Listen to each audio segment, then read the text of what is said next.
Hello, everybody. Welcome to day 206 of our Bible reading plan. Today, we're looking at chapters 5, 6, all the way to chapter 8 from the book of Ecclesiastes. Starting from chapter 5, the very first lesson we learn there is the posture that one must take when entering the house of God. And we see this from the very first verse where it says, keep your mouth shut and keep your eyes open. I beg your pardon, keep your ears open. Keep your mouth shut and keep your ears open. Now, volunteers in any church know this very well. We're just here to serve. Everything else, we don't want to be part of it. The second lesson that we get from this chapter is that about wealth, how useless it is and how those that are after it are never satisfied. They are always going out to get more. But I like how it ends though, because it gives a very interesting perspective that one believes is always ignored for some reason. For example, this is what it says. It says, and it is a good thing to receive wealth from God and the good health to enjoy it.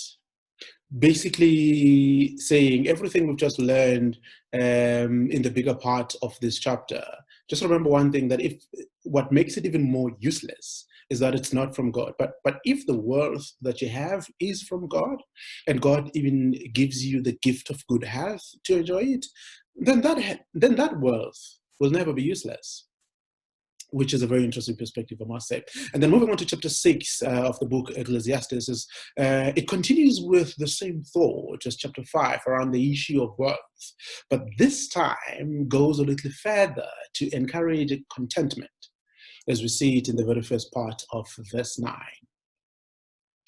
And in verse 10, we see an interesting thought that starts, and this time it talks about the future. And it captures it very, very well for us.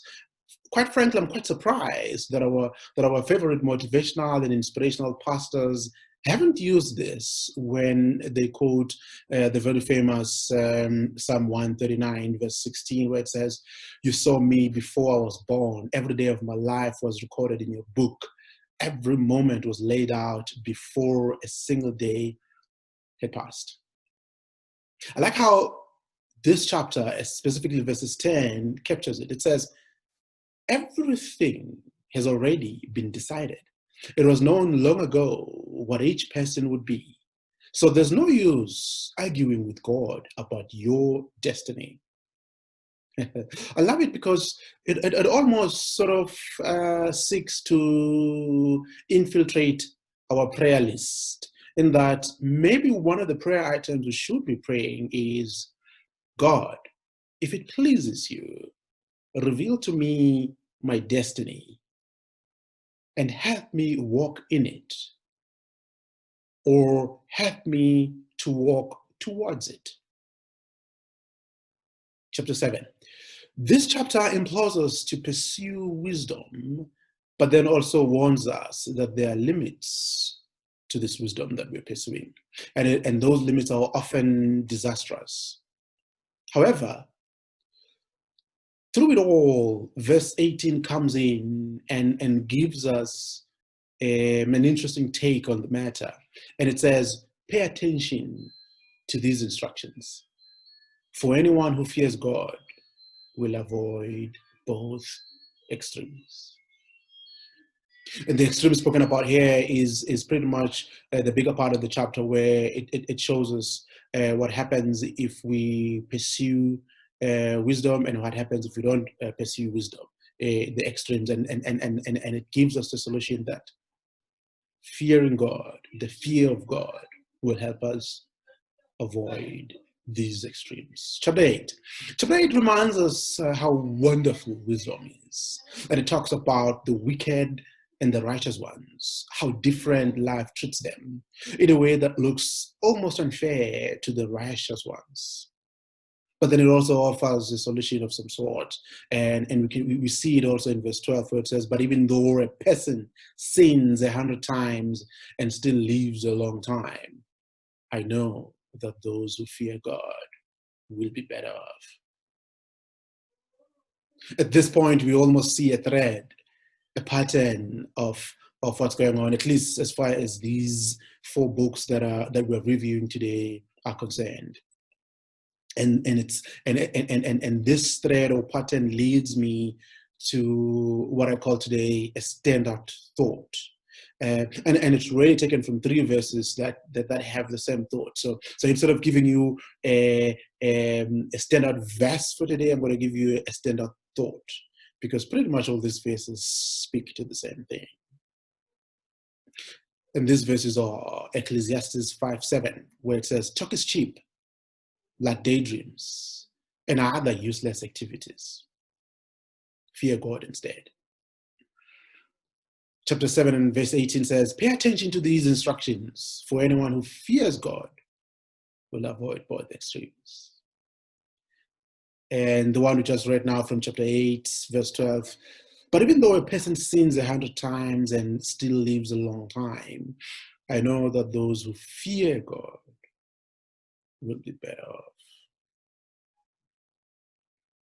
My final thought: it would appear that the true and correct fear of the Lord is something that we should now pursue with great intention. And none of these things that we keep doing, or rather the Christianese rubbish we like to do, I'm God fearing, I'm God fearing, I'm God fearing, and it's confusing. I mean, I saw a comment on social media the other day where somebody genuinely asked the question that I hear people talk about the fear of God. What does that mean? What is it? You know, and the sad thing is we Christians ourselves don't understand it in a way that we should. And quite frankly, I think we should stop with this rubbish and somewhere start a new study where we pursue it and we try and understand what is meant by it, and learn what God says about it, and we can definitely see it in these 4 chapters that it's very, very important. Those who fear God will be better off. And if you seek wisdom and you don't fear God, you will have issues. So the fear of God is clearly a thing that for the longest time I know I've ignored. And so these lessons I'm going to take to heart and start learning more and trying to understand what it really is, so I can be better than I was yesterday. And that ends today's review. Thank you very much for watching. Please join us later at 5 o'clock in our Zoom meetings. The details you'd see on this video, at the bottom of this video, where the team breaks down these chapters even further than what I've done here. So yeah, see you later.